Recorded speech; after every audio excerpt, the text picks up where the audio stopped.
this endless stream of violence and death and destruction. I didn't pull the trigger, but I put the guys who pulled the trigger there. I wanted people to know the things I was seeing. I have all these documents, and I said, okay, I'm going to do this thing, and I'm going to accept the consequences. That was the voice of one of the most enigmatic characters to feature in recent news headlines. Chelsea Manning was involved in the biggest leak of classified documents in history while serving in the US military. A key player in the WikiLeaks operation, the person known as Bradley Manning, was sentenced to 35 years behind bars and during that time in prison transitioned to become Chelsea. My guest today has made her the subject of his latest documentary. Tim Travers Hawkins, thanks so much for joining us today. Thank you.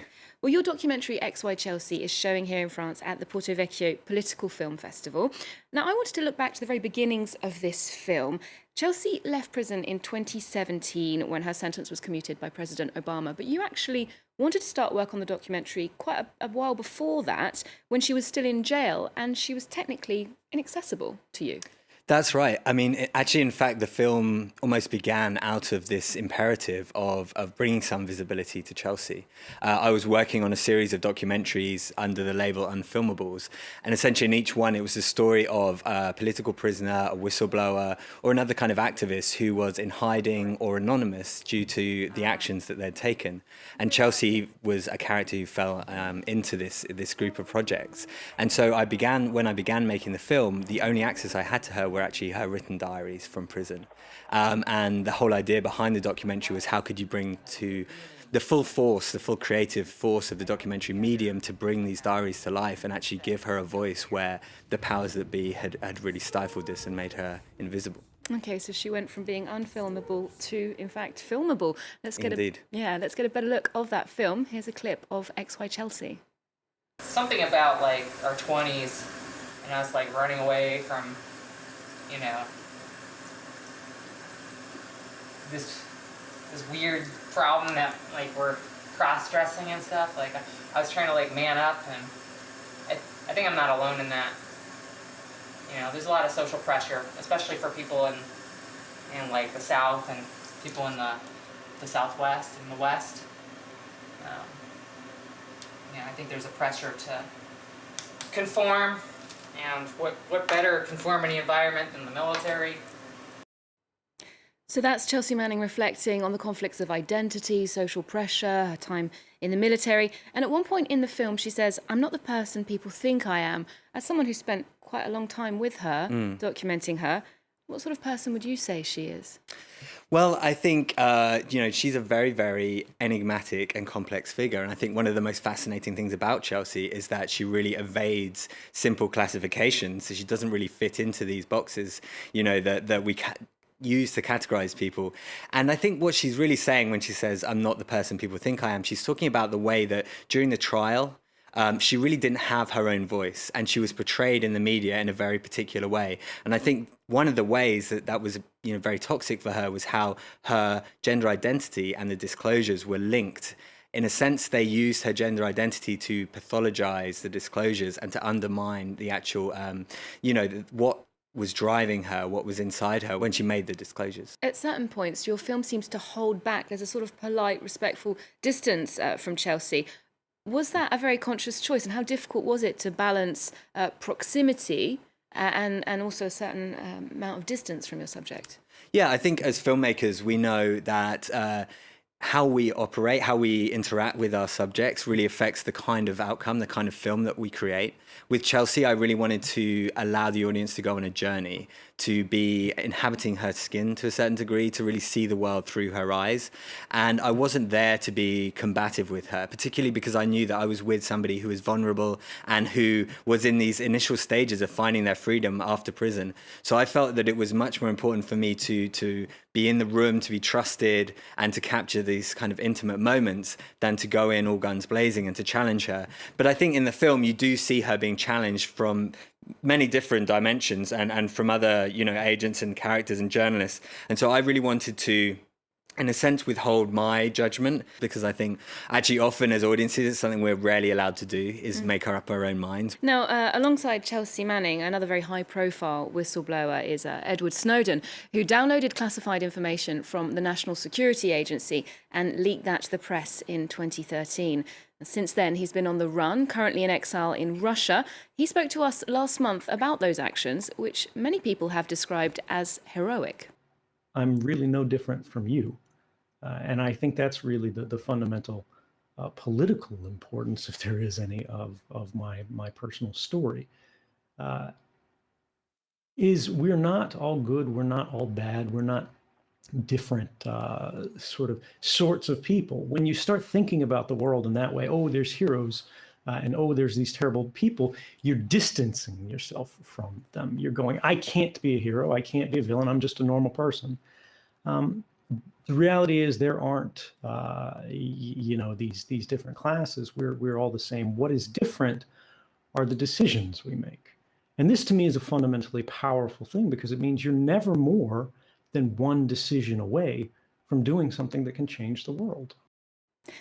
So Snowden there is suggesting that we're all more or less in the same boat, that we have a certain moral responsibility when it comes to our choices, and that there's this ethical question at the centre of this story, that silence is complicity. Do you agree? Yeah, I mean, I think I absolutely do. And, Chelsea and Snowden have both suffered greatly for what they've done. I think it's very easy in a sense to be armchair activists, to say, well, if I was in their position, I would do the same. One of the things I really wanted to do in my film was to show the real pain, the real suffering and the trauma that was caused by Chelsea's treatment at the hand of the US government. And I think something to really take away from it is that, yes, I think we can agree we really need people like Chelsea and Snowden right now. We need people to give us the truth, because there's so much misinformation out there. Yet at the same time, we can't martyrize them. We can't almost see their pain as built into their action in this almost Christian way, like as if they're saints of some kind. We need to actually, revere their actions, but also to stand by them and work collectively, because the individual standing up to a huge, organization like the US government will be crushed. Now, someone who is at the very centre of the WikiLeaks operation is Julian Assange, someone who Chelsea refers to in your film as a crazy white-haired Australian. Now, Assange is wanted by the United States on charges of espionage, and Chelsea Manning has been held in contempt of court for refusing to testify against him. From what you know of her, how would you describe her opinion of Julian Assange? I think Chelsea is keen for people to realise that they were not actually very close. I think it's easy to see this story teleologically, as in to look back and to see their association as more complicit, or as her being more complicit in what WikiLeaks were doing than was actually the case. For her, I believe WikiLeaks was a tool that had the right kind of security when she needed it. But she doesn't want to be seen as per se being part of the WikiLeaks organisation and associated too closely with Julian Assange. Okay, well, taking a look back now at your career, some past projects. One of your short films that stands out, it's called 1,000 Voices, and it won the Amnesty International Human Rights Cinema Award here in Paris. It tackles the issue of immigration and attitudes towards migrants in the UK. Let's take a look. Beyond our shores exist infinite threats, and our role is to protect our island from these epidemics, I suppose. Fundamentalism, civil unrest, violent crime, overpopulation, disease, they're all threatening to upset the very delicate balance that we maintain here. Now, whilst a few of them are genuine victims of persecution, I think the majority are bogus, illegal, and dangerous. We must stay ahead of them. So we use technology to defend ourselves from outsiders who come to take advantage of our compassion. Now, that film is an animated feature dubbed by an actor, because you couldn't actually have full access to people in an immigration detention centre. But it does satirise the kind of discourse on immigration that we've seen in UK politics recently. We heard the bureaucrat there refer to an epidemic. You made that film in 2009, I believe. And so when you look back at the last few years, do you see a link between that and what's going on with Brexit now? Oh, yes, absolutely. I actually come from a town near Dover. So I grew up near the border, if you like. All my life, I've experienced this kind of discourse around migrants. And it doesn't surprise me at all that this has become the sort of du jour issue for the right wing. I think you can see it all across Europe. And actually, I've made some projects with The Guardian where I traveled to different parts of Europe. And it seems like the one thing that really unites the right wing, at least in Europe right now, is this use of the immigrant as a scapegoat for all of our social ills. It's pretty frightening. And I think, yes, it's kind of amazing that situation has evolved and that we saw this in 2009 as being something that would ignite in this way. Mm-hmm. Now, finally, we asked you for your cultural tip of the moment and something you've particularly enjoyed or found very interesting. You named the film Joker. It has sparked a lot of debate. What did you think of it?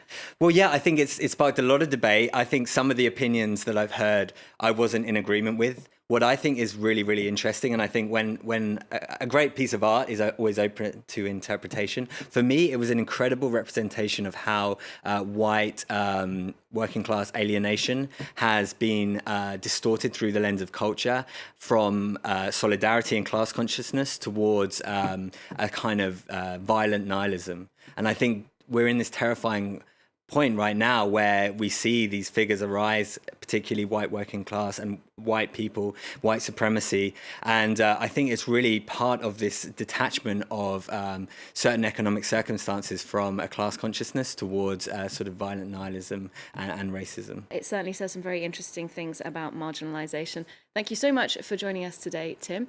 We'll leave you with a clip of Todd Phillips' Joker.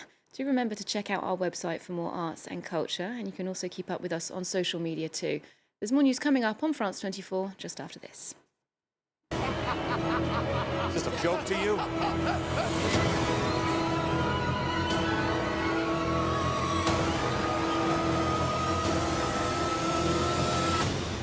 Murray, one small thing. Yeah. When you bring me out, can you introduce me as Joker?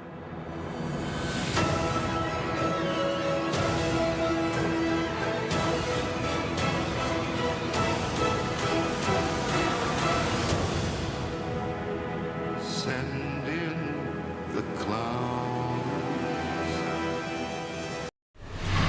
We are journalists, and normally you have to listen to us, but you have things to tell us too. Maybe you've experienced a dramatic event, or you've got something important to say. You want to make a difference. That is why we created The Observers.